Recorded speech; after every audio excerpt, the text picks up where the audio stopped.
আমাদের বিজয় এখনো আসে নাই, এখনো বিজয় কিছুই আসে নাই, কেবল আমরা শুরু করেছি। সাহায্য দরকার কার?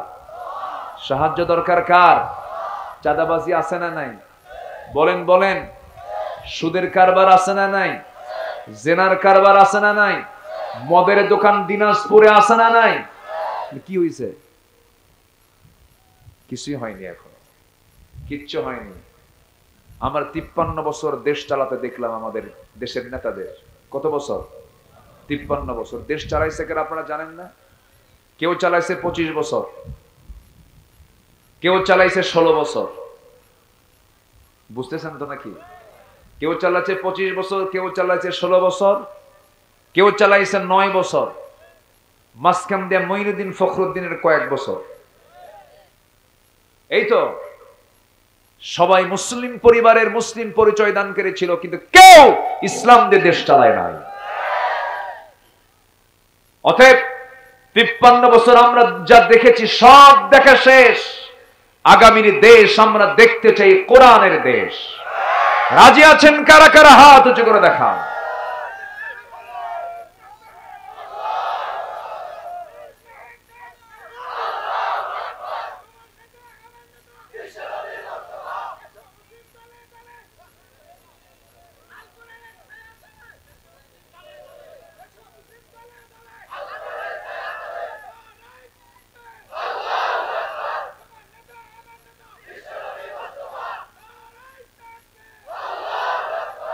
আলহামদুলিল্লাহ। যিনি স্লোগান দিয়েছেন তিনি কিন্তু মুরব্বী মানুষ, বয়স্ক মানুষ। এখানে অনেক ইয়াং ছিল, যুবক ছিল, তাদেরকে একটু লজ্জা পেতে হলো। কিন্তু যৌবন অনেক বুড়ার মধ্যেও থাকে, আবার অনেক যুবক বুড়ার মতো আছে না নাই? সাইকেলের চাকা বাসলি সিটিও পড়ে, আছে না নাই? আছে।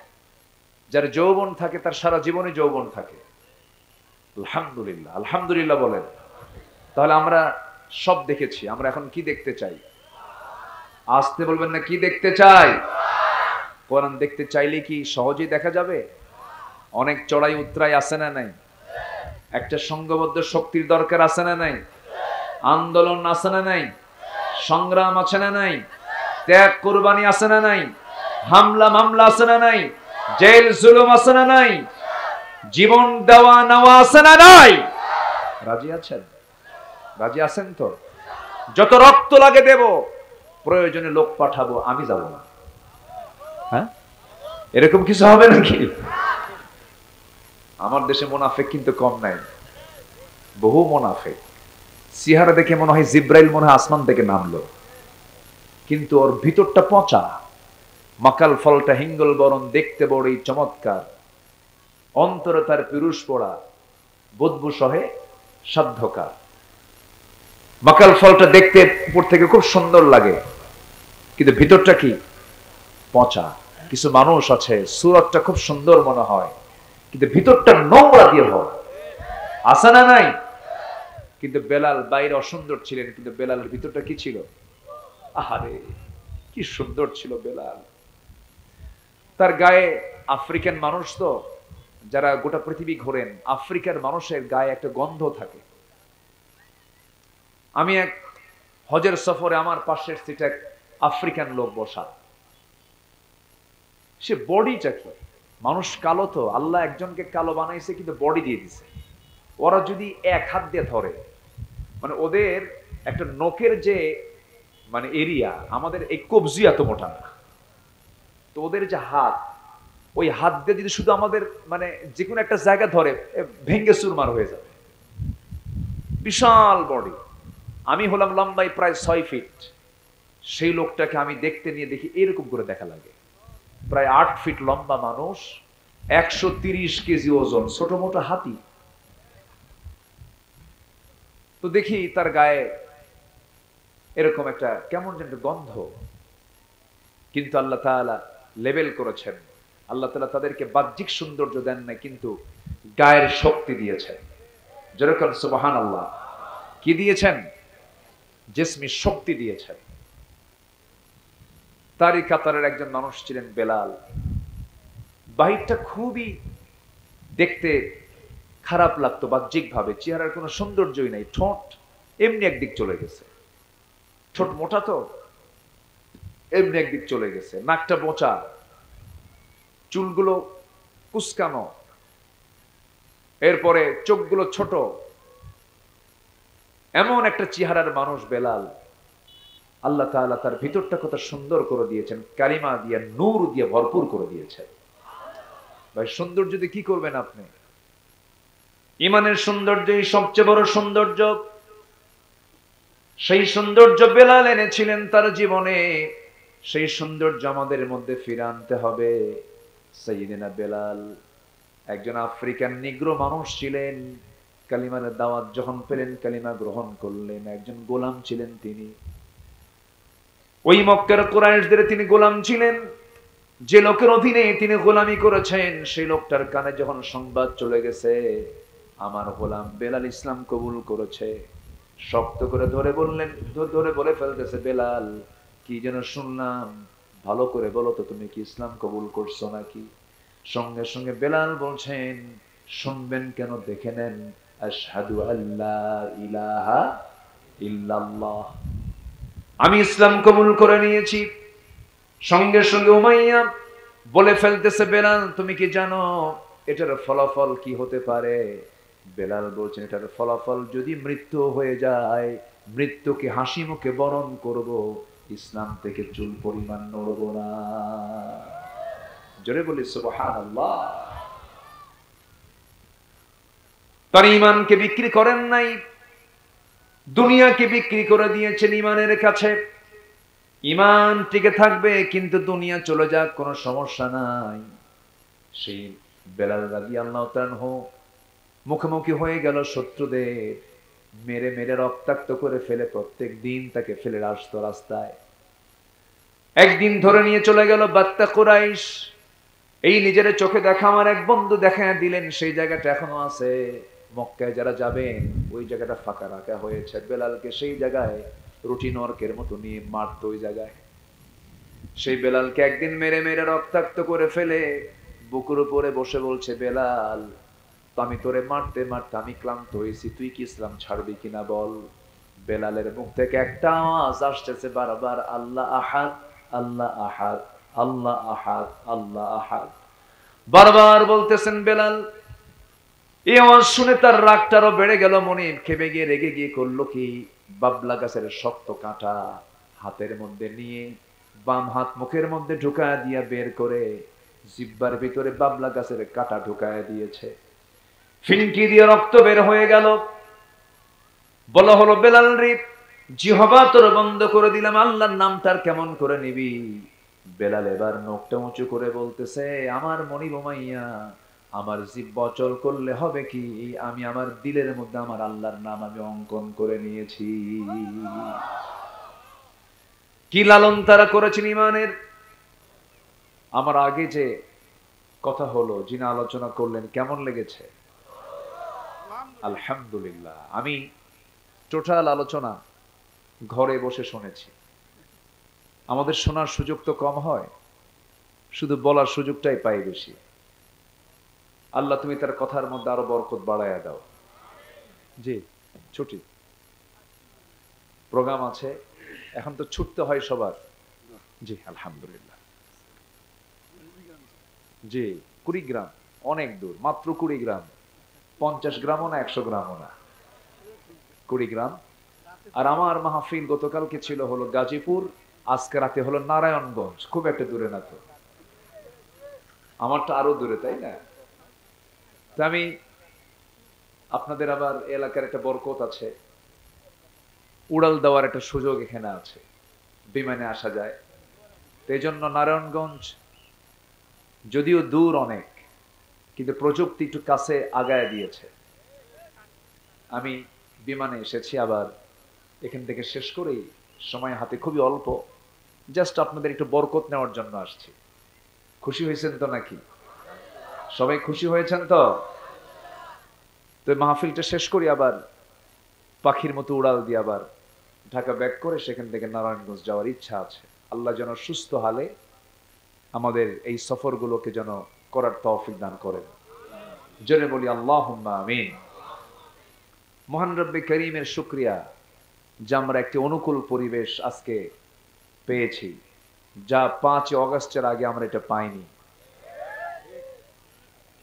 অন্যান্য সেক্টর আমরা বাদই দিলাম, শুধু যে ওয়াজ মাহফিল, হয়তো এই 5 আগস্ট না আসলে এই মাহফিলও হতো না।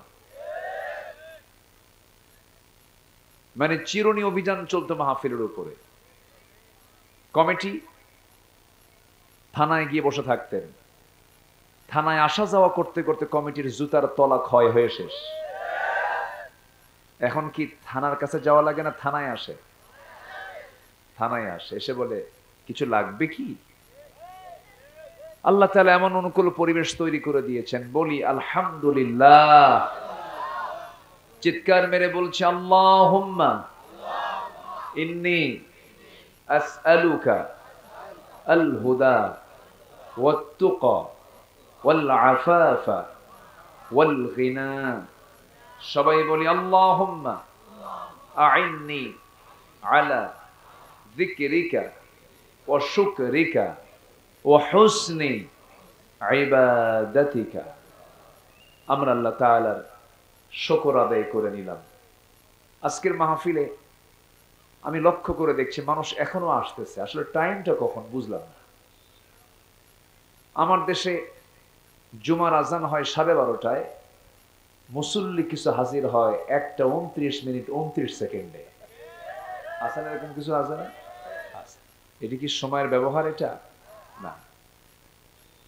যে জুমার দিন সবার আগে আসবে, আল্লাহ তাআলা তাকে একটা উট কুরবানির সওয়াব দিয়ে দেন। এটা আমার কথা না, কিন্তু হাদিস এসেছে। তাহলে জুমার দিনে সবার আগে যে মসজিদে ঢুকবে তাকে যদি আল্লাহ তাআলা উট কুরবানির সওয়াব দেন, তাহলে আজকের মাহফিলে যিনি সবার আগে এসেছেন, সওয়াব কি কম হওয়ার কথা না বেশি হওয়ার কথা? বেশি হওয়ার কথা। কিন্তু দেখবেন যিনি সবার আগে এসেছেন তার কোনো অভিযোগ থাকবে না। কিছু লোক আছে সবার পরে আসবেন, ওয়াজ কিছু শুনবেনও না, মোনাজাত শেষ করে কবে হুজুর কি ওয়াজ করলো কিছু তো বুঝলাম না। কি আমার কথা কি বুঝতেছেন আপনারা? সম্মানিত ভাইয়েরা, আমরা ভালো কাজে সবার আগে যাব, জোরে বলি ইনশাআল্লাহ। ভালো কাজে কি সবার আগে যাব। আল্লাহ রাব্বুল আলামিন বলেন, তাআওয়ানু আলাল বিররি ওয়াত তাকওয়া ওয়া লা তাআওয়ানু আলাল ইসমি ওয়াল উদওয়ান। আর এক জায়গায় বলছেন, ওয়াসারিউ ইলা মাগফিরাতিম মির রাব্বিকুম ওয়া জান্নাতিন আরদুহাস সামাওয়াতি ওয়াল আরদ উইদ্দাত লিল মুত্তাকিন। জোরে বলুন আল্লাহু আকবার। জান্নাতের দিকে দৌড়াও। জান্নাতের দিকে কি? দৌড়াও, অলসতা করো না, এটা জান্নাতের কাজ এগুলো। আমি যুবকদের প্রতি খুব খুশি হয়েছি, নাম দিয়েছে আলহামদুলিল্লাহ যুব সংঘ। না, আলহামদুলিল্লাহ, এত সুন্দর একটা নাম দিয়েছে। অনেক জায়গায় লেখা থাকে ইউনিট ক্লাব, কি এরপরে কি আরো কি কি নাম যেন দেয়। কিলাব, কালবুন মানে কুত্তা, কালবুন মানে কি? কুকুর। কালবুন মানে কুকুর, আর কিলাবুন, আমার কাছে এগুলোর নাম ভালো লাগে না। আমরা সুন্দর একটা নাম আমরা নির্বাচন করব যে কোনো জায়গায়। মানুষের নামও ঠিক নাই। সেদিন একজনের নাম দেখতেছে, নাম রাখছে তুফান। কি নাম? তুফান, পিন্টু, নাট, বল্টু, ট্যাবলেট মিয়া, এগুলোর নাম না। যে কোনো কিছুর নাম হতে হবে অর্থহীন না অর্থবহ। বলেন অর্থহীন না অর্থবহ? সুন্দর নাম হতে হবে। এবং প্রত্যেক বাবা মার উচিত সন্তান পৃথিবীতে আসার পর কয়েকটা কাজ নিশ্চিত করে। 1 নম্বর হলো, সন্তান জন্ম নিল, জন্ম নেওয়ার সাথে সাথেই তার আকিকার প্রস্তুতি করা, অর্থাৎ 7মতম দিনে 1 নম্বর মাথা মুন্ডন করা। এরপর ওই পরিমাণ একটু ওজন করে কিছু টাকা, কিছু মুদ্রা আল্লাহর পথে দান করা, এবং সুন্দর একটা নাম উপহার দেওয়া। কিন্তু বাচ্চা যদি হয় একটু কালো, নাম তো কালু মিয়া, এরকম আছে না? এটা ঠিক না। এরপরে সন্তানটা ধীরে ধীরে বড় হতে শিখছে, প্রথম ভাষা শিখাতে হবে লা ইলাহা ইল্লাল্লাহ। এগুলো প্রত্যেক বাপমার দায়িত্ব। তো সুন্দর নাম আলহামদুলিল্লাহ। যুব সংঘ, আমি এই প্রথম কোন একটা যুব সংঘের নাম আমি এত সুন্দর বরকতি নাম পেলাম, বলি আলহামদুলিল্লাহ। জি সম্মানিত ভাইয়েরা, আমি নির্দিষ্ট একটা পয়েন্টের উপর আমি কথা বলি, ধীরে ধীরে শেষ করে দেব। ওমা তাওফীক ইল্লা বিল্লাহ।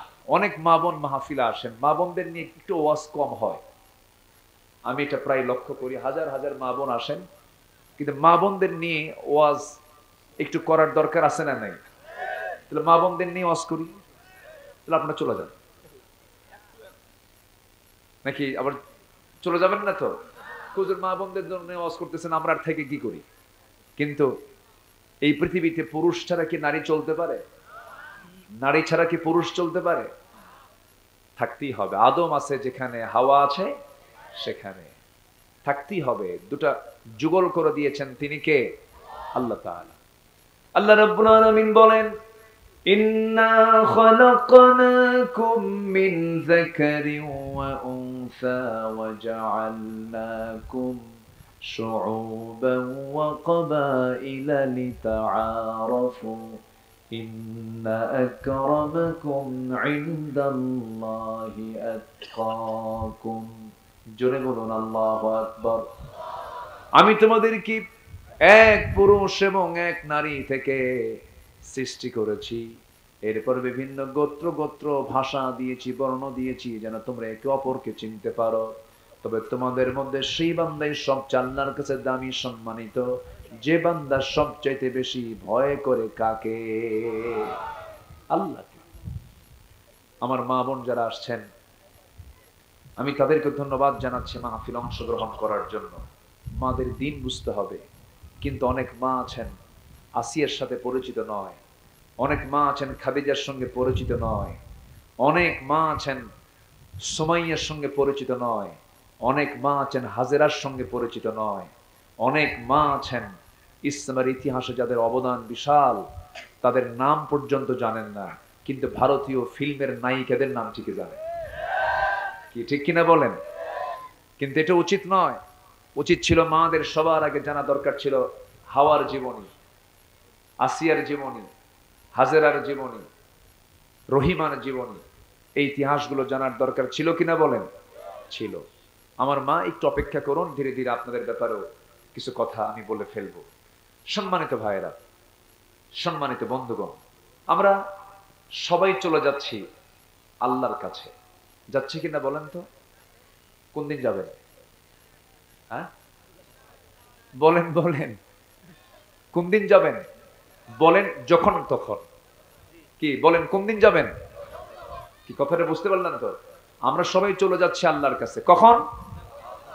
যখন তখন। তো যখন তখন চলে যাব, কিন্তু দুনিয়ার এত স্বপ্ন কেন? বিষয়টা কিন্তু এখানে কনসেপ্ট। তাহলে আমার যাওয়ার সময় কি? বলেন বলেন, যখন তখন। তো যখন তখন যখন আমার যাওয়ার সময়, তাহলে আমরা যে এত অ্যাম্বিশন, এত স্বপ্ন, এত ড্রিম আমাদের, এটা কেন আসতেছে? এই স্বপ্ন, এই অ্যাম্বিশন গুলো সৃষ্টি করে দেয়, ওয়াসওয়াসা দিয়ে দেয় পিছন থেকে একজন, এটাকে খুবই প্রমোট করতে চায়। তার নাম কি? বলেন। ইবলিস, শয়তান। শয়তান কোথায় থাকে? বলেন, শয়তান কোথায় থাকে? এয়ারপোর্টে। শয়তান কোন জায়গায় থাকে? মানুষ আছে যেখানে, বলেন, মানুষ আছে যেখানে শয়তান আছে। আল্লাহ তাআলা পৃথিবীতে মানুষ পাঠানোই নাই। প্রথম মানুষ বানিয়েছেন আল্লাহ তাআলা দুনিয়াতে না জান্নাতে? এবং তার বাম পাজরের হাড় দিয়া। আমার আব্বার কোন পাজর? বাম পাজর। এই জন্য পাজরের হাড় সংখ্যা পুরুষের বেশি না আমাদের বেশি? কিছু কয় না। এই হাড়ের সংখ্যা কার বেশি? না, আমাদের বাম পাজরের হাড় একটা খুলে নিছে, তো খুলে চলে গেছে মহিলাদের মধ্যে। এখন বলেন হাড়ের সংখ্যা কার বেশি? মেয়েদের হাড় বেশি, ঠিক আছে না? হ্যাঁ, এমনি বলতে পারতেছে। তা আমাদের একটা হাড় কমে গেছে, সে হাড় চলে গেছে মাদের ভিতরে, সে হাড়টা হলো বাঁকা, সে হাড়টা কি বলেন তো? এই জন্য মেয়েরা একটু কি হয়, আস্তে কোন সুন্দর, একটু বাঁকা না, একটু বাঁকা, আবার খুবই সোজা। আপনি যদি একটু প্রশংসা করতে পারেন তুমি খুব সুন্দর, তাই তো মেয়েরা ও দেখেন কি জোরে ঠিক কয়, দেখেন মানে খুব অভিজ্ঞতা সম্পূর্ণ মনে হচ্ছে, কমন পড়ছে মনে হয়।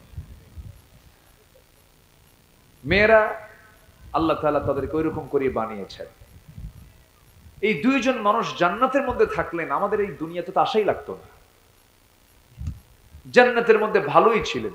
আল্লাহ বলেন ফাকুলা মিনহুমা রাগাদান হাইথু শি'তুমা ওয়ালা তাকরাবা হাদিহি শাজারা, খাও থাকো সমস্যা নাই, কিন্তু এই নিষিদ্ধ গাছের দিকে ওইদিকে যায়ও না। শয়তান করছে কি, সোজা চলে গেছে জান্নাতে। তো শয়তান যদি জান্নাতে যায়, মনে হয় খানসামা চিনে না, আসতে কয় খানসামা চিনে কিনা, একটু চোখে কম দেখে, চোখে কম দেখে, সব দেখে। দুজনকে ওয়াসওয়াসা দিয়া ফাযাল্লাহুমা শাইতান, দুজনকে পদস্খলন ঘটায় দিয়া সেই জায়গা থেকে দুনিয়াতে পাঠায় দেওয়া হলো। কুল্লা হাবিতু মিনহা জামিআ, দুইজন চলে এলেন, দুজন দু জায়গায় পড়লেন, একজন পড়লেন বিশাল দূরত্ব, বিশাল ডিস্টেন্স। কোথায়? জেদ্দা। ইতিহাসে এসেছে বেশ কিছুদিন দেখা হলো না, দুজন দু প্রান্তে পড়ে গেলেন। হাওয়া আলাইহিস সালাতু ওয়াস সালাম, আদম আলাইহিস সালাতু ওয়াস সালাম চোখের পানি ফেলে ফেলে কেঁদে কেঁদে আল্লাহকে বলছেন যে দোয়াটা আদমের দোয়া, যেটা আমরা পড়ি কোরআনে, আল্লাহ পাক কোট করেছেন, সবাই এই দোয়াটা পড়ুন। এই দোয়া আমার বাপের দোয়া। কার দোয়া বলেন? কার? আমাদের বাপকে। দুজন না একজন? তাহলে আমরা কি সব কি পৃথক পরিবার না এক পরিবার? মারামারি কেন? এটাই তো বুঝি না আমরা। সব তো আমরা এক পরিবার, কিন্তু মারামারি কেন? এটা আল্লাহ রাব্বুল আলামিন সে আদমের দোয়া শিখিয়ে দিয়েছেন আমাকে আপনাকে। যারা পারেন ঠোঁট মিলিয়ে জোরে জোরে বলুন, রব্বানা যালামনা আনফুসানা ওয়া ইন লাম তাগফির লানা ওয়া তারহামনা লানাকুনান্না মিনাল খাসিরিন। জোরে বলুন আল্লাহু আকবার। সেই দোয়া করতে করতে আরাফার ময়দানে আমার আব্বা আম্মা মিট হয়ে গেলেন। পৃথিবীর প্রথম সংসার শুরু হয়ে গেল। ওই যে শুরু হলো, আল্লাহর পক্ষ থেকে আইন চলে এলো, বিধান চলে এলো। আদম আলাইহিস সালাতু ওয়াস সালামকে যে কিতাব দেওয়া হয়েছে, আমার নবীকে যদিও নাম ভিন্ন দেওয়া হয়েছে, কিন্তু প্রত্যেকটা কিতাবের মূল বিষয়বস্তু দুই রকম না এক রকম।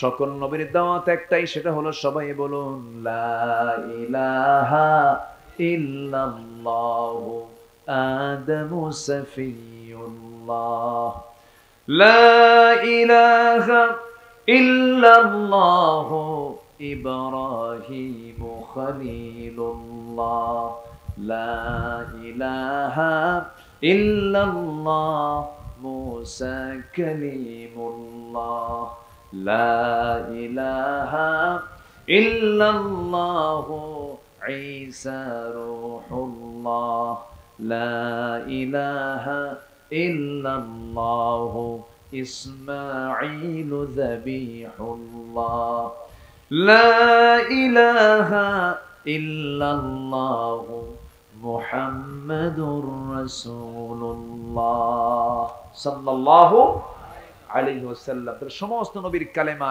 এক না দুই? আল্লাহ রাব্বুল আলামিন কালেমা নিয়ে কথা বলছেন।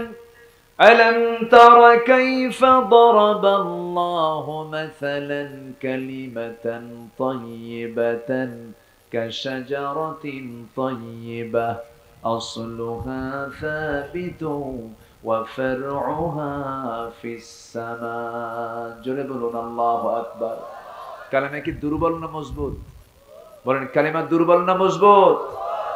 এই কালেমার হুঙ্কারেই রোম পারস্য তছনছ হয়ে গেছে। এই কালেমার হুঙ্কারেই ফেরাউন তছনছ হয়ে গেছে। এই কালেমার হুঙ্কারেই নমরুদরা তছনছ হয়ে গেছে। এই কালেমার হুঙ্কারেই আবু জাহেলের গোষ্ঠী সব ধ্বংস হয়ে গেছে। এই কালেমার হুঙ্কারেই বর্তমান দুনিয়ার যারা জালেম শক্তি তারাও তছনছ হয়ে যাবে। ঠিক কিনা বলেন? আমাদের বিজয় এখনো আসে নাই, এখনো বিজয় কিছুই আসে নাই, কেবল আমরা শুরু করেছি। সাহায্য দরকার কার? সাহায্য দরকার কার? চাঁদাবাজি আছে না নাই? বলেন বলেন। সুদের কারবার আছে না নাই? জেনার কারবার আছে না নাই? মদের দোকান দিনাজপুরে আছে না নাই? কি হইছে? কিছুই হয়নি, এখনো কিচ্ছু হয়নি। আমার 53 বছর দেশ চালাতে দেখলাম আমাদের দেশের নেতাদের। কত বছর? 53 বছর দেশ চালাইছে কেন আপনারা জানেন না? কেউ চালাইছে 25 বছর, কেউ চালাইছে 16 বছর। বুঝতেছেন তো নাকি? কেউ চালাইছে 25 বছর, কেউ চালাইছে 16 বছর, কেউ চালাইছে 9 বছর। মাঝখান দিয়ে মঈনুদ্দিন ফখরুদ্দিনের কয়েক বছর। এই তো সবাই মুসলিম পরিবারের মুসলিম পরিচয় দান করেছিল, কিন্তু কেউ ইসলাম দিয়ে দেশ চালায় নাই। অতএব 53 বছর আমরা যা দেখেছি সব দেখা শেষ। আগামীর দেশ আমরা দেখতে চাই কোরআনের দেশ। রাজি আছেন কারা কারা? হাত উঁচু করে দেখান।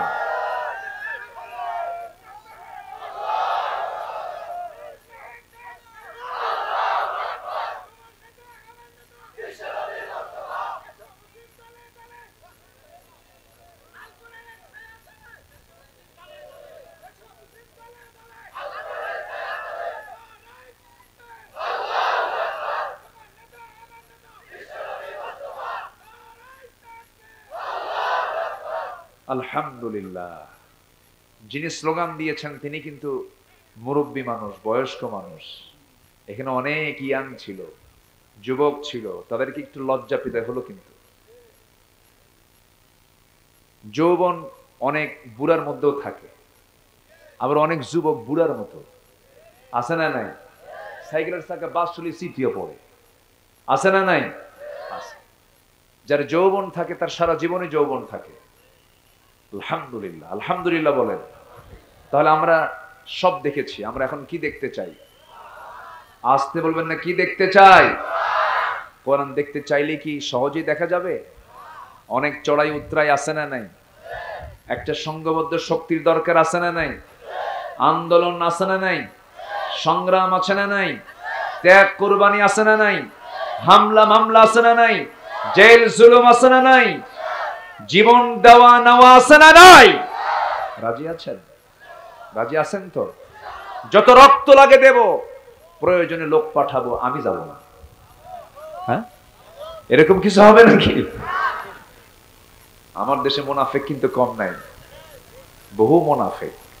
চেহারা দেখে মনে হয় জিব্রাইল মনে হয় আসমান থেকে নামলো, কিন্তু ওর ভিতরটা পচা। মাকাল ফলটা হিঙ্গল বরণ, দেখতে বড়ই চমৎকার, অন্তরে তার পিরুষ পড়া, বদবু সহে সাধ্যকার। মাকাল ফলটা দেখতে উপর থেকে খুব সুন্দর লাগে, কিন্তু ভিতরটা কি? পচা। কিছু মানুষ আছে সুরতটা খুব সুন্দর মনে হয়, কিন্তু ভিতরটা নোংরা দিয়ে হয়। আছে না নাই? কিন্তু বেলাল বাইরে অসুন্দর ছিলেন, কিন্তু বেলালের ভিতরটা কি ছিল? আহারে কি সুন্দর ছিল বেলাল। তার গায়ে, আফ্রিকান মানুষ তো, যারা গোটা পৃথিবী ঘোরেন, আফ্রিকার মানুষের গায়ে একটা গন্ধ থাকে। আমি এক হজের সফরে, আমার পাশের সিটে এক আফ্রিকান লোক বসা। সে বডিটা কি, মানুষ কালো তো, আল্লাহ একজনকে কালো বানাইছে, কিন্তু বডি দিয়ে দিছে। ওরা যদি এক হাত দিয়ে ধরে, মানে ওদের একটা নখের যে মানে এরিয়া, আমাদের এই কবজি এত মোটা না, তো ওদের যে হাত, ওই হাত দিয়ে যদি শুধু আমাদের মানে যে কোনো একটা জায়গা ধরে, ভেঙ্গে চুরমার হয়ে যাবে। বিশাল বডি। আমি হলাম লম্বাই প্রায় 6 ফিট। সেই লোকটাকে আমি দেখতে নিয়ে দেখি এরকম করে দেখা লাগে। প্রায় 8 ফিট লম্বা মানুষ, 130 কেজি ওজন, ছোট মোটো হাতি। তো দেখি তার গায়ে এরকম একটা কেমন যেন গন্ধ, কিন্তু আল্লাহ তাআলা লেবেল করেছেন, আল্লাহ তাআলা তাদেরকে বাহ্যিক সৌন্দর্য দেন না, কিন্তু গায়ের শক্তি দিয়েছেন। যেরকম সুবহানাল্লাহ, কি দিয়েছেন? জিসমি শক্তি দিয়েছেন। তারই কাতারের একজন মানুষ ছিলেন বেলাল। বাহিরটা খুবই দেখতে খারাপ লাগতো বাহ্যিকভাবে, চেহারার কোনো সৌন্দর্যই নাই, ঠোঁট এমনি একদিক চলে গেছে, ঠোঁট মোটা তো এমনি একদিক চলে গেছে, নাকটা বোঁচা, চুলগুলো কুচকানো, এরপরে চোখগুলো ছোট, এমন একটা চেহারার মানুষ বেলাল। আল্লাহ তাআলা তার ভিতরটা কত সুন্দর করে দিয়েছেন, কালিমা দিয়ে নূর দিয়ে ভরপুর করে দিয়েছেন। ভাই সৌন্দর্য দিয়ে কি করবেন আপনি? ইমানের সৌন্দর্যই সবচেয়ে বড় সৌন্দর্য। সেই সৌন্দর্য বেলাল এনেছিলেন তার জীবনে, সেই সৌন্দর্য আমাদের মধ্যে ফিরে আনতে হবে। সাইয়্যিদিনা বেলাল একজন আফ্রিকান নিগ্রো মানুষ ছিলেন। কালিমার দাওয়াত যখন পেলেন, কালিমা গ্রহণ করলেন। একজন গোলাম ছিলেন তিনি। ওই মক্কার কুরাইশদের তিনি গোলাম ছিলেন। যে লোকের অধীনে তিনি গোলামি করেছেন, সেই লোকটার কানে যখন সংবাদ চলে গেছে আমার গোলাম বেলাল ইসলাম কবুল করেছে, শক্ত করে ধরে বলে ফেলতেছে, বেলাল কি যেন শুনলাম, ভালো করে বলো তো, তুমি কি ইসলাম কবুল করছো নাকি? সঙ্গে সঙ্গে বেলাল বলছেন, শুনবেন কেন, দেখে নেন, আশহাদু আল্লা ইলাহা ইল্লাল্লাহ, আমি ইসলাম কবুল করে নিয়েছি। সঙ্গে সঙ্গে উমাইয়া বলে ফেলতেছে, বেলাল তুমি কি জানো এটার ফলাফল কি হতে পারে? বেলাল বলছেন, এটার ফলাফল যদি মৃত্যু হয়ে যায়, মৃত্যুকে হাসি মুখে বরণ করব, ইসলাম থেকে চুল পরিমাণ নড়ব না। জোরে বলি সুবহানাল্লাহ। তার ঈমানকে বিক্রি করেন নাই, দুনিয়াকে বিক্রি করে দিয়েছেন ঈমানের কাছে। ঈমান টিকে থাকবে, কিন্তু দুনিয়া চলে যাক কোনো সমস্যা নাই। সেই বেলাল রাদিয়াল্লাহু তাআলা মুখোমুখি হয়ে গেল শত্রুদের, মেরে মেরে রক্তাক্ত করে ফেলে প্রত্যেক দিন তাকে ফেলে আসতো রাস্তায়। একদিন ধরে নিয়ে চলে গেল বাত্তা কুরাইশ। এই নিজের চোখে দেখা আমার এক বন্ধু দেখায় দিলেন, সেই জায়গাটা এখনো আছে। মক্কায় যারা যাবেন ওই জায়গাটা ফাঁকা রাখা হয়েছে। বেলালকে সেই জায়গায় রুটি নরকের মতো নিয়ে মারতো ওই জায়গায়। সেই বেলালকে একদিন মেরে মেরে রক্তাক্ত করে ফেলে বুকুর উপরে বসে বলছে, বেলাল আমি তোরে মারতে মারতে আমি ক্লান্ত হয়েছি, তুই কি ইসলাম ছাড়বি কিনা বল। বেলালের মুখ থেকে একটা আওয়াজ আসতেছে বারবার, আল্লাহ আহাদ, আল্লাহ আহাদ, আল্লাহ আহাদ, আল্লাহ আহাদ, বারবার বলতেছেন বেলাল। এই আওয়াজ শুনে তার রাগটারও বেড়ে গেল। মনে খেপে গিয়ে রেগে গিয়ে করলো কি, বাবলা গাছের শক্ত কাঁটা হাতের মধ্যে নিয়ে বাম হাত মুখের মধ্যে ঢুকায় দিয়া বের করে জিহ্বার ভিতরে বাবলা গাছের কাঁটা ঢুকায় দিয়েছে। ফিনকি দিয়ে রক্ত বের হয়ে গেল। বলা হলো, বেলাল রে জিহ্বা তোর বন্ধ করে দিলাম, আল্লাহর নামটার কেমন করে নিবি? বেলাল এবার নখটা উঁচু করে বলতেছে, আমার মনিব উমাইয়া, আমার জিহ্বা অচল করলে হবে কি, আমি আমার দিলের মধ্যে আমার আল্লাহর নাম আমি অঙ্কন করে নিয়েছি। কি লালন তারা করেছেন ঈমানের। আরেকজন সাহাবীর কথা মনে হয়ে গেল। তিনি হচ্ছেন এমন একজন সাহাবী, ইসলাম কবুল করেছেন কেউ জানে না। তার বাড়িটা হলো মক্কা এবং মদিনার ঠিক মাঝখান বরাবর তার বাড়ি। মক্কা মদিনার ঠিক মাঝখানে তার বাড়ি। ইসলাম যখন কবুল করলেন, তার আপন চাচা তার বাপ জন্মের সময়, জন্মের পর পর দুনিয়া থেকে বিদায় নিয়েছে। 3 সন্তান ছিল। চাচার কাছে মানুষ হয়েছেন। চাচাও তাকে খুব আদর করত, তাকে সম্পত্তি লিখে দিয়েছে অনেক। যখন শুনেছে ভাতিজা ইসলাম কবুল করেছে, খেপে গিয়ে বলছে, ভাতিজা শুনলাম যেন কি? ভাতিজা বলছে, চাচা শুনবেন কেন, দেখে নেন, লা ইলাহা ইল্লাল্লাহ, আমি তো দিন গ্রহণ করে নিয়েছি। সঙ্গে সঙ্গে চাচা বলে ফেলতেছে, তুই কি জানিস আমি তোকে সমস্ত সম্পত্তি থেকে মাহরুম করে ফেলবো, আমি তোর সমস্ত সম্পত্তিগুলো জোর করে কেড়ে নেব। সঙ্গে সঙ্গে সেই সাহাবী বলছেন, চাচা আমার থেকে জোর করে নেওয়ার কোনো প্রয়োজন নাই, ঈমানের বিনিময়ে প্রয়োজনের সমস্ত সম্পত্তি আপনাকে আপোষে দিয়ে দেব, কিন্তু ঈমান আমি ছাড়তে পারবো না। মুনাফিকি করেন নাই তারা। সঙ্গে সঙ্গে আপন চাচা করলো কি, বলে ফেললো তোর জামাটা খুলে ফেলে দে। এক টান মেরে জামা খুলে ফেলে দিয়েছে, পরনের লুঙ্গিটা পর্যন্ত খুলে নিয়ে উলঙ্গ করে ঘর থেকে বের করে দিয়েছে। সেই সাহাবী করলেন কি, উলঙ্গ দেহ নিয়া মার দরজার সামনে গিয়ে দাঁড়ায়া বলে, মা দরজা খোলো, কিন্তু আমার দিকে তাকাইও না। আমি ইসলাম কবুল করেছি বলে আমার চাচা আমার দেহ থেকে কাপড় চোপড় খুলে নিয়ে শুধু শেষ হয় না, আমার লুঙ্গিটা পর্যন্ত খুলে নিয়েছে। দেখো তো মা, ঘরের মধ্যে কোনো ছোট্ট একটা কাপড় আছে নাকি, আমি সতরটা ঢেকে ফেলি। মা কোনো মতে একটা কাপড়টা দিলে পরে সতরটা ঢেকে ফেললেন। আরবের দেশে বছরে 2টা মাস, 1 থেকে 2 মাস প্রচন্ড শীত হয়, এমন শীত আমার দেশে হয় না। ওই সময় শীতকাল চলে, গায়ে কোনো কাপড় চোপড় নাই। এমন সময় ছোট্ট এক খণ্ড চাদর নিয়ে কোনো মতো সতরটা ঢেকে ফেলে বলছে, মা পৃথিবীর কোনো দরবারটাই ভালো লাগে, মা তুমি থাকো, আমি চলে গেলাম নবীর দরবারে। হেঁটে হেঁটে রওনা দিয়ে দিলেন। চলতে চলতে চলতে চলতে নবীর দরবার পর্যন্ত পৌঁছে গেলেন। নবীর দরবারে গিয়ে পৌঁছতে সেই সময় ফজর হয়ে গেছে, প্রায় সকাল হবে হবে ভাব। দরজায় কে কি কড়া নাড়তেছেন, আমার নবীজি দরজা খুলে দিলেন। খুলে দেওয়া মাত্রই দেখতে পেলেন গায়ে কিছু নাই, কোনো মতো সতরটা ঢাকানো, কিচ্ছু জিজ্ঞাসা করলেন না। ভিতরে চলে গেলেন।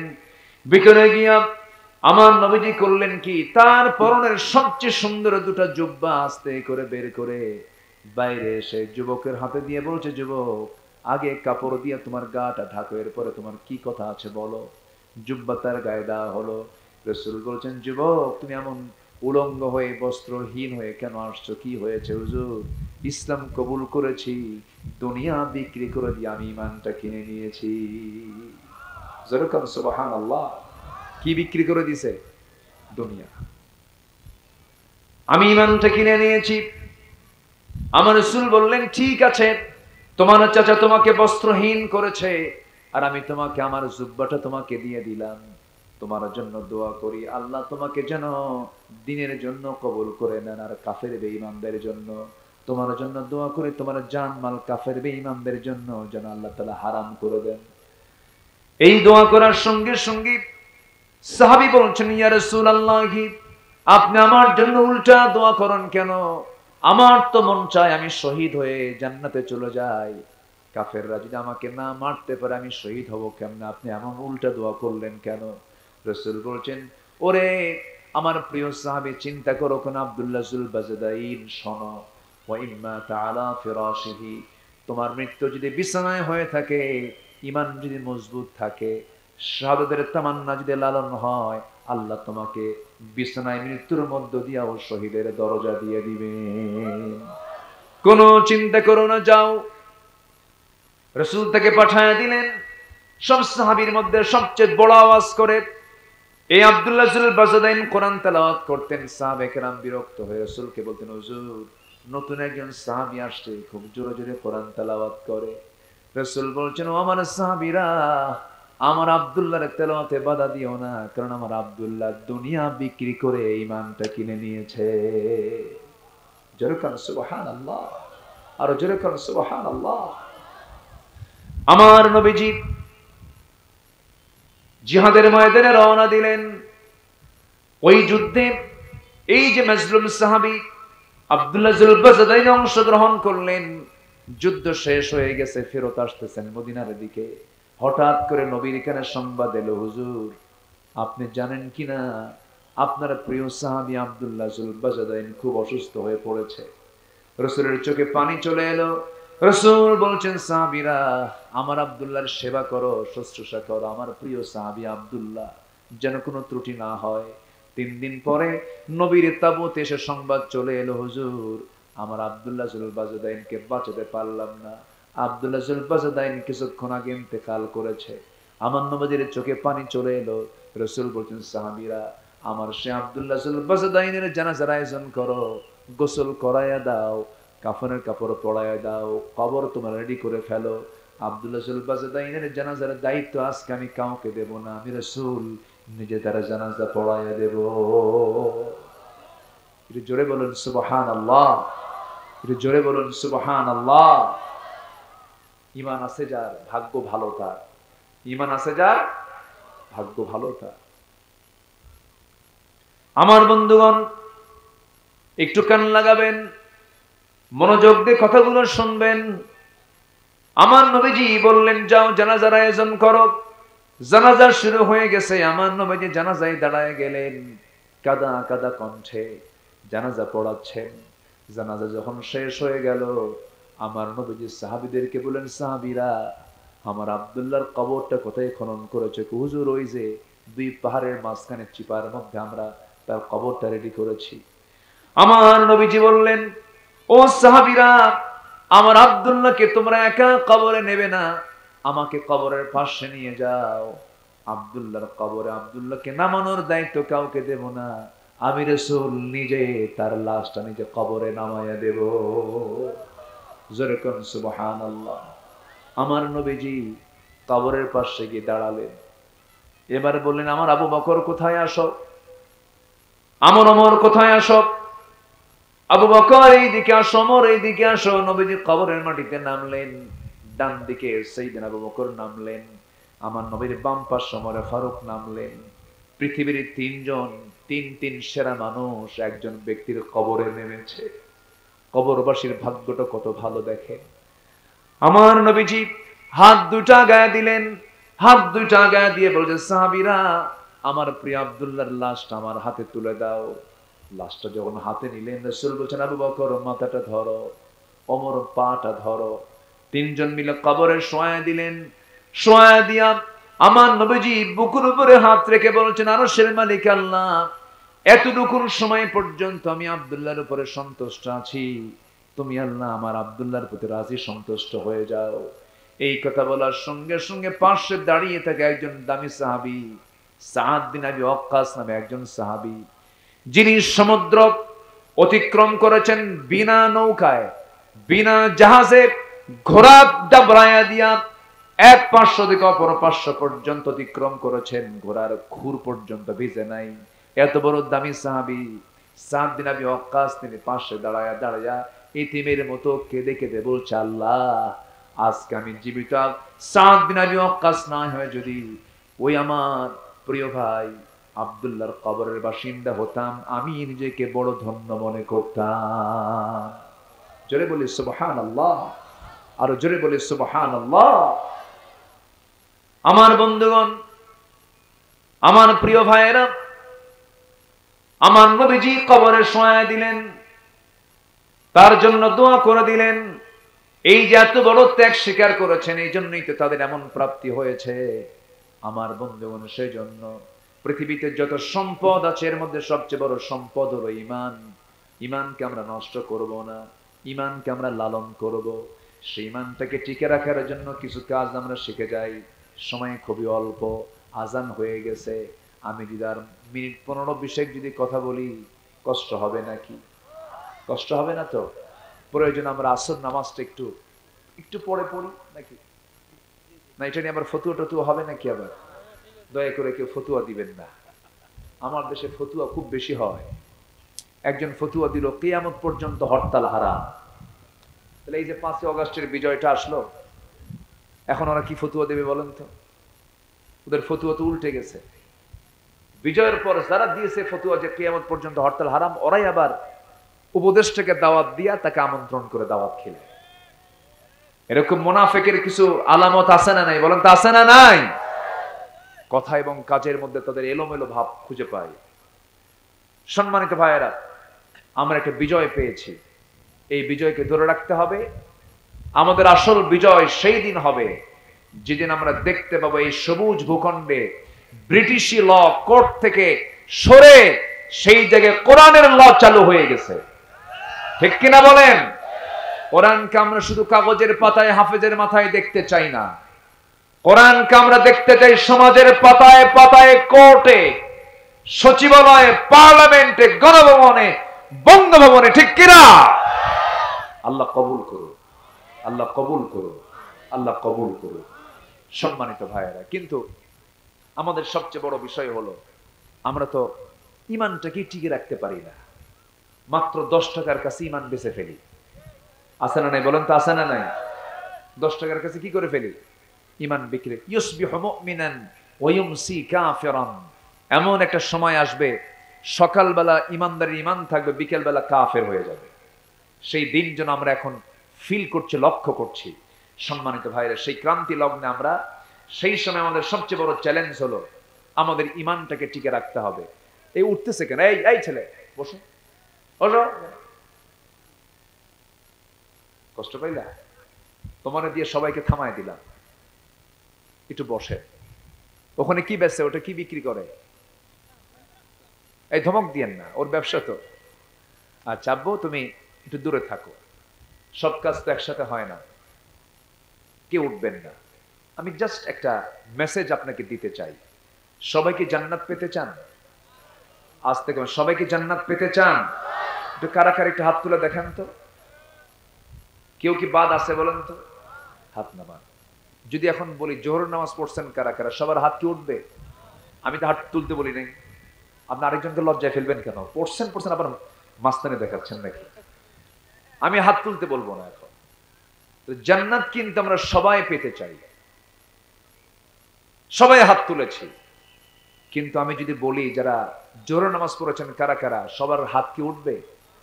আমার দেশে মাহফিলের শ্রোতা বেশি নামাজি না বেনামাজি? আসতে কয় নামাজি না বেনামাজি? বেনামাজি।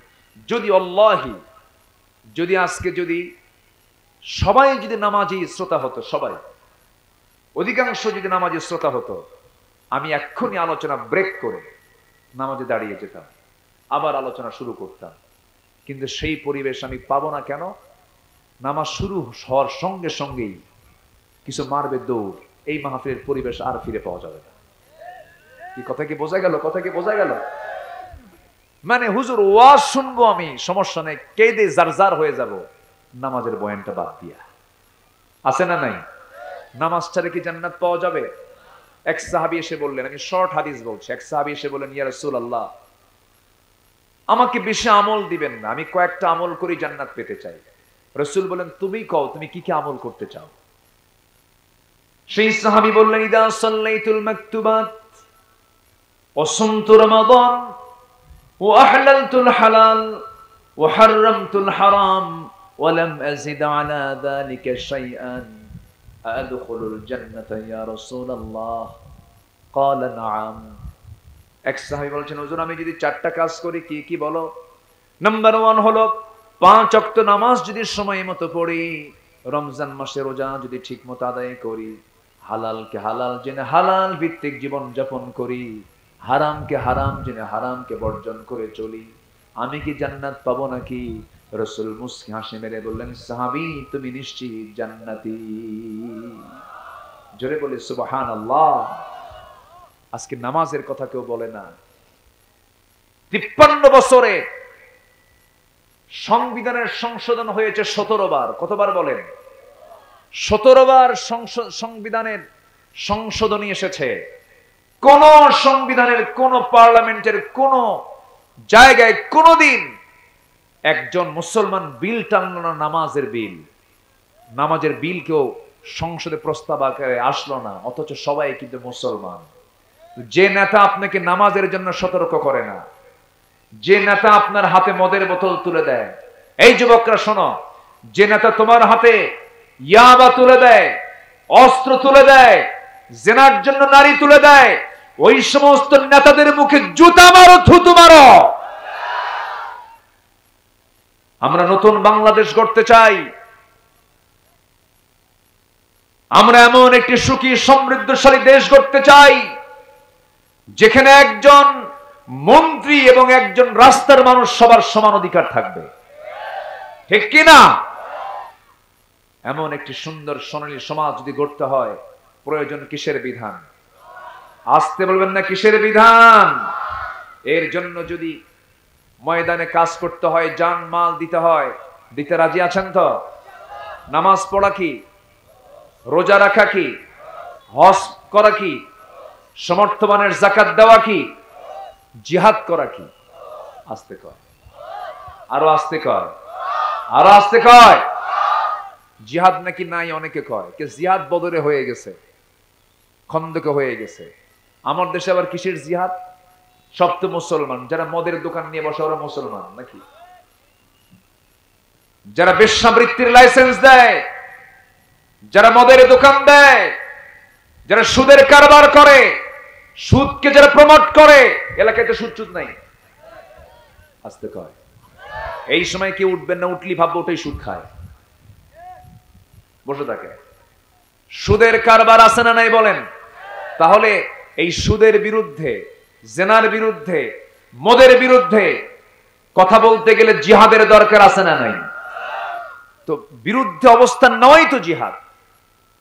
জিহাদের চূড়ান্ত রূপ হলো to exert one utmost endeavor in promoting a cause। জিহাদের চূড়ান্ত রূপ হলো মুখোমুখি হওয়া, কিন্তু জিহাদের প্রাথমিক কাজ হচ্ছে অন্যের বিরুদ্ধে কথা বলা, এটাও জিহাদ। আপনি এখানে এসেছেন কষ্ট করে, এটাও জিহাদ। আমি আসছি সেই ঢাকা থেকে, এই একটা চেষ্টা, মুজাহাদা চেষ্টা, এটাও একটা চেষ্টা, এটাও একটা জিহাদ। এরপরে আপনাকে শয়তান ওয়াসওয়াসা দিচ্ছে, কিন্তু আপনি শয়তানের দিকে যাচ্ছেন না, ওর কোনো কথায় পাত্তা দিচ্ছেন, এটাও কি বলেন? আল মুজাহিদু মান জাহাদা নাফসা।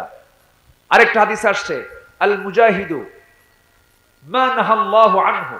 আল্লাহ তাআলা যা নিষেধ করেছেন, সে নিষেধ কাজগুলোকে, নিজের নিষেধ কাজগুলো থেকে নিজেকে বাঁচিয়ে রাখাটাও একটা জিহাদের অংশ। বলি আল্লাহ, আল্লাহু আকবার।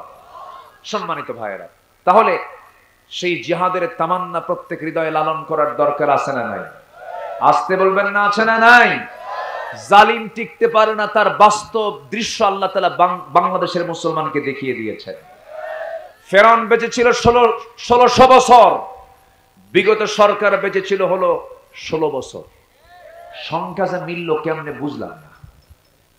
1600 বছর আর এরা কত বছর? 16 বছর। ওটা ছিল হলো পুরুষ ফেরাউন, আর বিগত সময় আমরা দেখেছি হলো মহিলা ফেরাউন। আয়না ঘর বানিয়েছিল তারা, একটা মানুষকে হত্যা করে তার অস্তিত্ব বিলীন করে দিয়েছিল, জানাজা পর্যন্ত করতে দেয়নি। বিগত 16 বছর জেলখানায় থেকে যে সাধারণ মানুষ বেশি না আলেম ওলামা বেশি। আর কি বলবো আপনাদের। সম্মানিত ভাইয়েরা, সম্মানিত বন্ধুগণ, একটা সংকট আমরা দূর করতে পেরেছি। আমরা যদি হেরে যাই, সব হেরে যাবে। যতক্ষণ পর্যন্ত মঞ্জিলে মকসুদে না পৌঁছতে পারবো, আমাদের কাজ করার দরকার আছে না নাই? আসতে বলবেন না, আছে না নাই?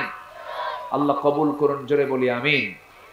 অনেক মা বোন মাহফিল এসেছেন, মেহেরবানি করে আমি সবার কাছে উদাত্ত আহ্বান জানাবো। আমি তো সময় পেলাম না, একটু আড়াইটায় উঠতে পারলে ভালো হতো। আজান হয়ে গেছে, নামাজের একটা পেরেশানি আমার মধ্যে কাজ করছে। বহু কথা। যুবকরা আজকের মাহফিলটা ডাক দিয়েছে, বলি আলহামদুলিল্লাহ। যুবকরা অনেক নাটক করে না, সিনেমা করে না। আমি যুবকদেরকে বলবো, যারা আসছো, তোমার গ্রামকে আগে সাজাও। তোমার গ্রামের কোন মহিলা কোন বাড়ি থেকে অর্ধলগ্ন হয়ে বের হয় তার তালিকা করো। সেই বাড়িতে গিয়ে তার মুরব্বীকে বলো, আপনার মেয়ের উলঙ্গ পোশাকে আমার চোখের গুনাহ হচ্ছে, বোরকা লাগায় দেন। ঠিক কিনা? গ্রামের মসজিদে বসে নামাজির তালিকা করো। নামাজিদেরকে এক জায়গায় করে বলো, গ্রামে কারা কারা নামাজ পড়ে না সেই ভাইদেরকে দাওয়াত দাও। সকালে বলো, দুপুরে বলো, সন্ধ্যায় বলো। তোমার গ্রামকে তোমার দায়িত্ব নিতে হবে। আলহামদুলিল্লাহ, যুব সংঘকে দায়িত্ব নিতে হবে। মধ্য শুশুলি জায়ে মসজিদে এই গ্রামের কোন বেনামাজি লোক থাকতে পারবে না, সব নামাজি হতে হবে। ঠিক কিনা? এমন উদ্যোগ কি নেওয়া যায়? এমন উদ্যোগ নেওয়া যায় কিনা? প্রত্যেক গ্রামের মাতব্বর আছে না নাই? এই মাতব্বরটা নামাজ পড়ে কিনা এটা যুবকরা তুমি আগে খোঁজ নিবা। আমি কিন্তু আমাকে কেউ বলে দেয়নি, কিন্তু আবার উল্টা বুঝবেন না, এটা আমার কমন ওয়াজ। মাতব্বর যদি নামাজ না পড়ে, যুব সমাজ তোমরা যেমন 45 মিনিট টাইম দিয়েছ গণভবনে, ভাত খাওয়ার সুযোগ পায় নাই, সেই যুবক কিন্তু তোমরা, তোমাদের জন্য অপেক্ষায় আছে দেশবাসী। মাতব্বরকে বলে দিবা, আপনি মাতব্বর থাকবেন, নামাজ ধরেন। নামাজ নাই, মাতব্বরিও নাই। আসতে কন কেন? মসজিদ কমিটির সভাপতি হয়েছেন, থাকেন। সুদের কারবার ছাড়েন, জেনার কারবার ছাড়েন, যদি না ছাড়েন কমিটি থেকে ঘাড় ধাক্কা দিয়ে বের করে দাও। রাগ করতেছেন? রাগ করতেছেন? এটাই হচ্ছে তা'মুরুনা বিল মা'রুফ ওয়া তানহাউনা আনিল মুনকার। সৎ কাজের আদেশ দাও, অসৎ কাজের বাধা দাও। অসৎ কাজের কি দাও? বাধা দাও। রাগ করলেন নাকি আপনারা? শক্ত করে কথা বলে ফেললাম। আমার মায়েরা, আপনার চেহারার সৌন্দর্য অন্য কোন পরনারীকে দেখাবে, পরপুরুষকে দেখাবেন না। আপনি কি জানেন আপনার জান্নাত যাওয়া খুবই সহজ ছিল, কিন্তু দুঃখজনক হলো সত্য, মেয়েরা জাহান্নামের পরিমাণ কম হবে না বেশি হবে? বেশি হয়ে যাবে। এক নাম্বার কারণ হলো স্বামীকে চেহারা দেখানোর চাইতে পরপুরুষকে চেহারা দেখাতে পছন্দ বেশি করে কিছু মহিলা। আছে না নাই? স্বামীর সামনে সেরা শাড়ি, স্বামীর সামনে কোন আতর সুরমা লাগায় না, সাজগোজ করে না, কিন্তু মার্কেটে যখন যেতে নাই আধা ঘন্টা ধরে সাজে। কারে দেখাবে? দেখাবে কারে? মতলব ভালো, মতলব ভালো, এমন মহিলা মনে হয় দিনাজপুরে নাই। হাই হাই, কি কয়? দিনাজপুরেও আছে, মার্কেটে যায়। আমার মা, জান্নাত আপনার জন্য খুবই সহজ। আবার পুরুষ ভাইদেরকে বলি, প্রত্যেক স্বামী তার স্ত্রীকে 4টা কারণে মারতে পারবে। কয়টা কারণে বলেন? 4টা কারণে মারতে পারবে, শাসন করতে পারবে। শুনবেন? মারার জন্য দেখেন, দেখছেন? মারার জন্য এই কয় হ্যাঁ, এই কয় পিচ্ছি হয়ে, ছোট বাচ্চা কয় হ্যাঁ, তুমি তো বিয়েই করো। একটু শুনে নেন, 4টা কারণে মারা যাবে। হয়তো আমার মায়েরা মনে মনে চিন্তা করতেছেন, হুজুর এতক্ষণ তো লাইন ভালোই ছিল, এখন মারার সবক দিলেন কেন? আমার মা, ইসলাম যেহেতু বলে দিয়েছে 4টা কারণে স্বামী তার স্ত্রীকে শাসন করতে পারবে। নাম্বার 1 হলো 5 ওয়াক্ত নামাজ যদি না পড়ে, রমজান মাসে রোজা যদি না রাখে, যদি পর্দার পরিবেশ নিয়ে যদি না চলে, সতীত্বের হেফাজত যদি না করে, এই 4টা কারণে স্বামী তার স্ত্রীকে শাসন করতে পারবে, মারতে পারবে। মারার ক্ষেত্রে কন্ডিশন হলো কোনো ক্রমে 1.5 হাত লাঠি হওয়া যাবে না, মাত্র বড় জোর 9 ইঞ্চি একটা মেসোয়াক দিয়ে মারতে পারবে। মেসোয়াক দিয়ে যদি কোনো স্বামী তার বউকে অন্য কোনো মানুষের সামনে মারতে যায়, মানুষ এই দৃশ্য দেখে কি মনে করবে? রাগ করবে না হাসবে? কে মারে না আদর করে? এতক্ষণ চান্সে ছিলেন হুজুর বাইরে সই করব, সুযোগ নাই। আমার মায়েদের কলেজে একটু পানি আসছে, হুজুর বাঁচলাম মায়ের থেকে। মেরে শাসন করতে হবে কেন? আমার মা, এই 4টা কাজ আপনি করবেন। পর্দার গুরুত্ব কতটুকু ইসলাম দিয়েছে।